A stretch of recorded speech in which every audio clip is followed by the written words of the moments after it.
Punita Anadore, beloved sir, please guide us. The question keeps haunting where I think of spirituality.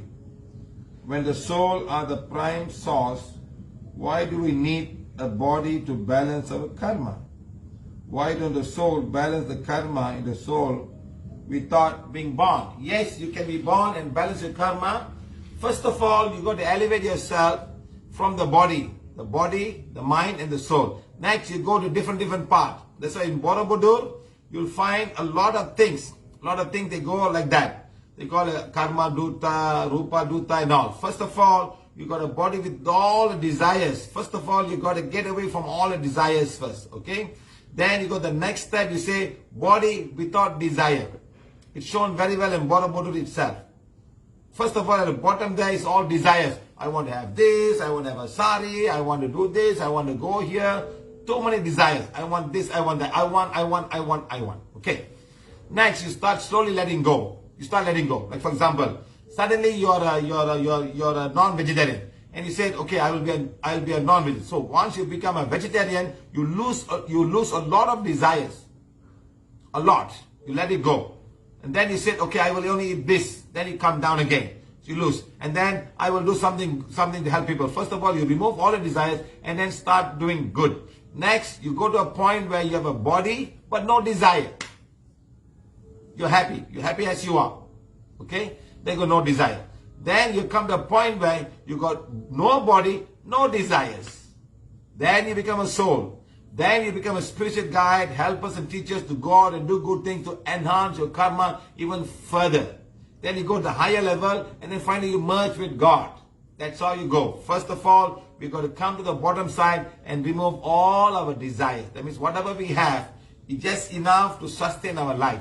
Not having 10 cars and buying this car or that car. I like to have a big car. I want to have so much of these things. I want to have many things around my life. I want to have a diamond earring. I have the most expensive pearl. I got the emerald. I got this pearl. The pearl came from Japan, Miyamoto or whatever, Miyazaki pearl or something like that. Oh, I can't afford it. Oh, like one girl was telling, she came on Instagram. She's so fantastic, so great. She got lots of likes. She take 20 ringgit and save all the 20 ringgit to buy a $6,000 purse from particular brand like that. So she go on and paid with 20 ringgit. So everybody counted 6,000 ringgit, 20 ringgit, and then they gave her the purse.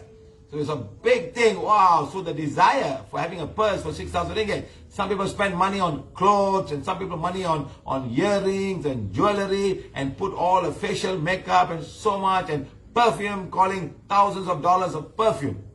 All the desires. Now when are you going to remove the desire? Until then, you cannot balance your karma and go out without desire. So you start with desire. You start bringing all the desires first. And then you go up the next level, you say, with body, with zero desire. And then you go to the next level, you will say, no body, no desire. That's when you're the soul. Then you start doing other works in helping. You can also do a bad job. You can go and bring bad luck to other people. Make them commit suicide, give trouble for them, go to people's house and spooking them and all. You can do the same thing. So we can also be souls to God. That's how we call ourselves. To all my spiritual guides, to all my spiritual helpers and teachers and guides. We do that.